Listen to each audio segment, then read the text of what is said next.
Uncle Terry was just saying that Grandma Ferrell couldn't resist spraying anything with a hose that walked by, whether it was animal or human. Oh, me? I thought I was the only one she sprayed.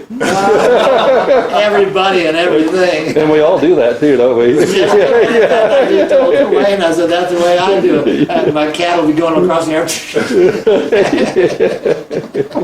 I've been in trouble more than once. One person I can't spray though is Linda. She holds a grudge. Oh, You have to live with her. Yes.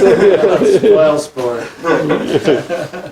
Good. Yeah, that's wild. Oh, wow. This was great pictures. some of this other material.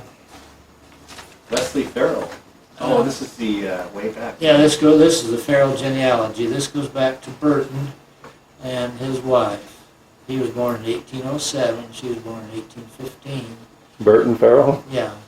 Is that back in Ireland or is that? No, he was North Carolinian. Oh, okay. And then Wesley was born there in 1834, and he married Penina Gully. Hey, Nikolai, you want to move up where you can be in the picture too? Just go back. Yeah, that's fine. And then this was Grandma Ferrell. Her father was William Ferrell, and her mother, as we said, was Diana McGill. And then in this generation is Albert, who was born April 11, 1861. And Emma was born 2nd July, 1867. Wow. We saw Grandpa Ferrell one time, and I hate to say it, but everybody said he was mean. That's what I heard. He came, us kids were at the driveway at Grandma McLeod's on Val Vista, and he drove up. I think it was soon after Mom and Dad divorced.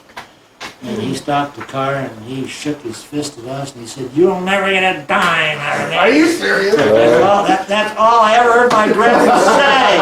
"You'll never get a dime out of me." And you did, didn't you? No, but in the will, he gave us each $1.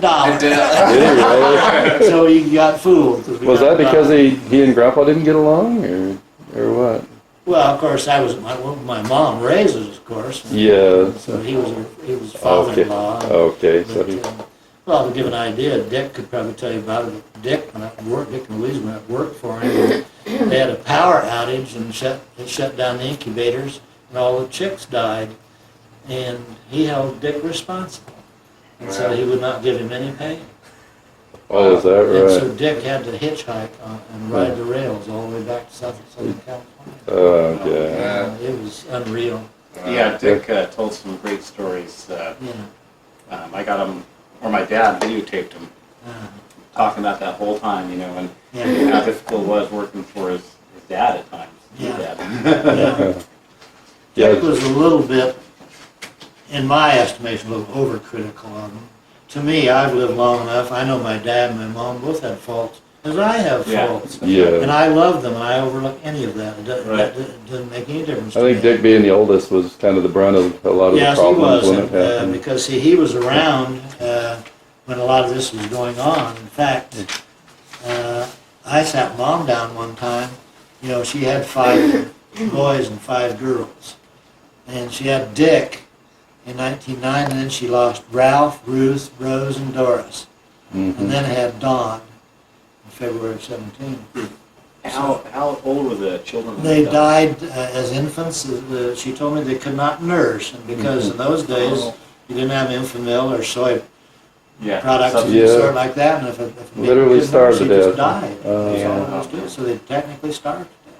Thought that was amazing. She had a hard time starting them, but once they got going, they're pretty Yeah. tough old codgers. But see, then when you came along here, see, Marilyn is just 13 months older than I am. Can you imagine having a 13-month-old baby and then having a newborn?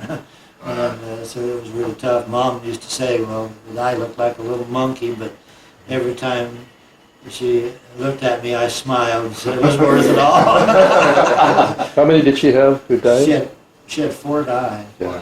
She had 10 children, 5 each. Such a loss. You guys are also special. It's just a real sad, think that she lost some. Yeah, in fact, I saw her, other than crying when we left or something like that, one time I ever saw my mother really cry was when Grandma McLeod died of pneumonia. then the other time was when we went to the cemetery and she stood at the grave with her mother and the babies. Are the babies buried there Yes, with they their were buried mother? in the McLeod plot. Uh, Grandma McLeod. Well, we walked over there, and it's pretty near where Grandma's buried, I think, isn't it? Same general Yeah, area. I think it is. Yeah. So, your mother's family was pretty close, would you say? Oh, yes. Oh, very close. They were In fact, united in the church, weren't they, really? Yes, they were. And in fact, even my great-grandparents were all in our church. Oh. And all the grandparents were in the church. The family was all in the church. And in fact, Uncle Norman was a school teacher, and he's the only one that kind of broke the cycle of being together. Otherwise, we had Thanksgiving at Aunt Florence's every year. I mean, every year, all four families had Thanksgiving at Aunt Florence's every year, and we usually had it in the yard, and Uncle Charlie would set up sawhorses and boards and all that, and we'd all get a big long table, we'd seat all of us. But when, after Mom and Dad divorced, on Val Vista home, he had never finished the living room. So Mom had that finished. And we had the biggest living room. I mean, it was huge. So we had Christmas. All four families came Wow. to our place for Christmas. Are you talking about the Loma Vista house? Or No, the or Val Vista. Val Vista? Oh, okay, the Mac Wrights. Yeah, it was huge. It had French doors down both sides, a fireplace and everything. Yeah, I always knew that as Wright's house for Yeah. my generation, because Yeah. Grandma had lost it before I was ever born. Yours remodeled it, but they Oh, basically left it the same. then sold it to Wrights. Yeah. And one of the things that was interesting about it, I don't remember seeing any in Jerry's. That's looking out my kitchen window. Oh, wow. That's nice. I thought I had a picture of, Where's this? Where do you live again? in the country in South Carolina, near Greenville. That's neat. I must, oh, this is, I didn't do it. I don't have it. I gave it to the McLeods. Dad built our house in 1922. Mm-hmm. And it was very unusual. The construction, they would lay the foundation. In the foundation, they would put reinforced concrete uprights that had grooves. They were full height, and they would run cement boards, a tongue and groove, down in these slots, so that you had a double wall with a hollow space in the middle. And then they would stucco and plaster both sides. But he was not satisfied with that. He put old bed springs and baling wire and poured concrete between the boards. And then it had a tile roof made out of cement tile, but he had a solar water heater. Now, did he build it himself? Yes, he did. Wow. And it had a solar water heater. It was 1922. Yeah. Solar Yeah. water heater. Just thinking. Yeah. Yeah, no, Yeah. that's great. He was very forward I looking. wonder if he used copper tubing or what, or they even have copper tubing No, back then. it was just pipe. They were jointed pipe with Yeah. fittings, Just old black pipe or painted whatever. black and Uh-huh. everything. But, He had some way of just circulating it up onto the roof. yeah, it was on facing the south, Mm-hmm. and it was really very way. Yeah. But we thought it would go up in the air. It did, as splinters. Oh, man. That was dangerous. We were out of the way. But, So did she never built on those terraces, though, did she? no, I remember I always about wanted to. but never did. Yeah. She actually lived up on the hill at one time. Oh, yeah, she leveled a spot You go on up- the ridge. Go behind her house, Yeah. just before you get to the top, you go up to the right, and there's a little terrace right there. She had Yeah. a house in there that burned down. It had about 51 feet. something Yeah, like it burned. She was up on the hill doing garden work for one of the neighbors, looked across and saw smoke going up, and there was her house. She didn't even go down. Oh, man. that. That's where she lost a lot of the pictures. Oh. Yeah. So is it when you know how there was kind of that dirt road that went up behind her and you, on top of the hill, and you would look down kind of onto the city? Yeah. It was to the left over there, kind of a little terrace area? It was right there. If you go to the left, you get into Lois Wheeler's house. Yeah. But Right. she always wanted to build on the very top. I remember working up there with Eddie. Eddie was doing some dynamiting up there too. And in fact, he rolled a big old boulder down the hill toward Europe, or toward what's her name's house? Finley and Ruth. Oh, But she always wanted to build there, but she never did. Right on the crest of the hill. She had a little house on the side. Grandma was great for it. She'd run a plug, and then she'd and I should have had about 40 plugs run through the house off of one wire. And I think that's what they figured was the reason, didn't they? So, that's why Too many plugs. wired the whole house off of one receptacle. I remember that fuse was always blowing. You remember that? Yeah, oh, yeah. She always had trouble with fuses. She was sure an artist with flowers and gardens all the time. Clark used to win all kinds of awards, but it was Mom's gardening. Oh, yeah, that was. I Some just of the remember. exotic things, I don't really even have a cup of gold anymore. Let's see. You know what they do? Ah, You know, some of the flowers about this big around, the cups. We had on one edge of the house, of course, you had bougainvillea and mostly palms and fan palms, fish ponds.